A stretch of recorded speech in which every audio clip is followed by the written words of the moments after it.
জিমেলের বছরের সেরা আপডেটটুকু চলে আসছে। এখন থেকে আপনি জিমেলের অ্যাড্রেস কিন্তু পরিবর্তন করতে পারেন। অর্থাৎ অনেকদিন আগে আপনি জিমেল আইডিটা খুলেছেন, তখন হয়তো বা ক্লাসিক্যাল একটা নাম দিয়েছেন, যেমন kalam1975@gmail.com, বাট এখন আপনি চাচ্ছেন সেটাকে পরিবর্তন করতে পারবেন। এখন ধরেন KM1975 সাথে .07 দিয়ে এরকম একটা স্টাইলিশ লুক দিয়ে কিন্তু একটা নাম আপনি দিতে পারেন। কিন্তু প্রশ্ন আসতে পারে অনেক, যে আমি যেটা চেঞ্জ করব তাতে কি আমার গুগলের সমস্ত সাবস্ক্রিপশনগুলো চলে যাবে কিনা। মানে আমি অনেক জায়গায় লগ ইন করেছি, আমি ফেসবুকে লগ ইন করেছি বা অনেক কিছু, না কোনো কিছুই যাবে না, সব ঠিক থাকবে। প্রশ্ন আসতে পারে যে আমার যত ডাটা আছে, যেমন আমার গুগল ড্রাইভসে আছে, ফটোসে আছে, এইগুলো চলে যাবে কিনা। এগুলো কিচ্ছু যাবে না, বাট আপনি নামটা পরিবর্তন করতে পারবেন। সো কীভাবে করবেন চলেন আপনাদেরকে একদম প্র্যাকটিক্যালি দেখাই। শুরুতেই আপনারা আপনাদের স্মার্টফোন থেকে কি করবেন, আপনাদের জিমেলের যে অ্যাপটুকু আছে জাস্ট এখানে চলে যাবেন। এই যে আমি এখানে চলে আসলাম। চলে আসার পর ডান পাশে দেখেন প্রোফাইলের আইকনটা আছে, জাস্ট এখানে ক্লিক দেন। দেওয়ার পর ম্যানেজ ইউর গুগল অ্যাকাউন্ট, ওকে, এই ম্যানেজ ইউর গুগল অ্যাকাউন্টে ক্লিক করছি। ক্লিক করার পর এখান থেকে পার্সোনাল ইনফো করে একটা অপশন আছে, দেখেন পার্সোনাল ইনফো, এখানে ক্লিক করছি। ক্লিক করার পর এখান থেকে ইমেলটা দেখাচ্ছে এবং আমার ইমেলটার আসলে অ্যাড্রেসটা কি সেটাও এখান থেকে দেখাচ্ছে, ওকে, এটার উপর ক্লিক করতে হবে। ক্লিক করার পর ঠিক এরকম একটা ইন্টারফেসে নিয়ে আসছে। এখন দেখেন এখানে আবার আমার ইমেলটা দেখাচ্ছে, ঠিক আছে, জাস্ট এইটার উপরে ক্লিক করতে হবে। আমি ক্লিক করলাম। ক্লিক করার পর এখান থেকে পাসওয়ার্ড চাচ্ছে, ওকে, আমি পাসওয়ার্ডটা দিয়ে দিচ্ছি।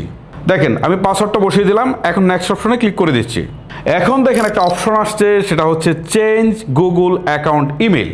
সো আমরা তো চেঞ্জ করব, সো আমরা এটার উপরে ক্লিক করছি।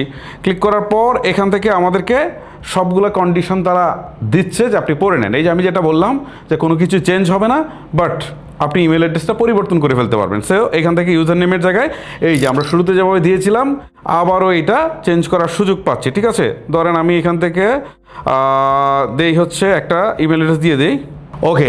দেখেন আমি এইখানে একটা অ্যাড্রেস কিন্তু অলরেডি দিয়ে দিয়েছি।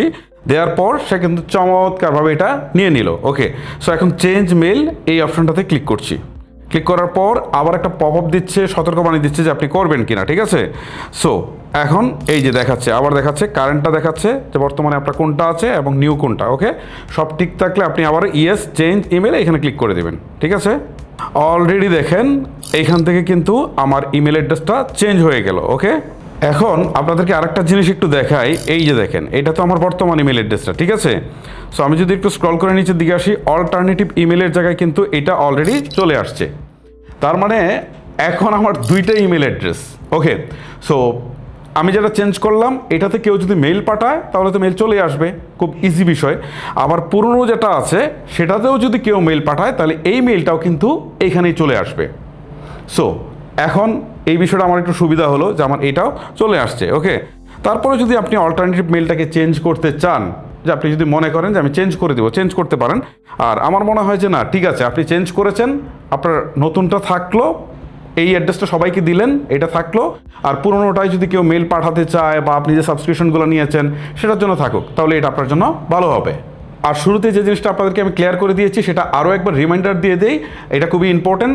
আপনার যত সাবস্ক্রিপশন ছিল, ধরেন আপনি এই ইমেল আইডি দিয়ে ফেসবুক ওপেন করেছেন, এই ইমেল আইডি দিয়ে আপনি দেখা গেলো যে কোনো একটা সাবস্ক্রিপশন কিনেছেন, এই ইমেল আইডিতে দেখা গেলো যে আপনার কন্ট্যাক্ট নাম্বারগুলো আছে, আপনার ফটোসগুলো আছে, ভিডিওগুলো আছে, আপনার দেখা গেলো যে সমস্ত কিছু আছে।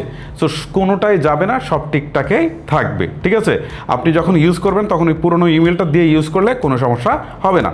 এই হচ্ছে মূলত আমার আজকের ভিডিও। গাইস ভিডিওটা লেন্দি করছি না, এখানে শেষ করছি। আজকের মতো আমি বিদায় নিচ্ছি। দেখা হচ্ছে নতুন কোনো ভিডিওতে। আল্লাহ হাফেজ।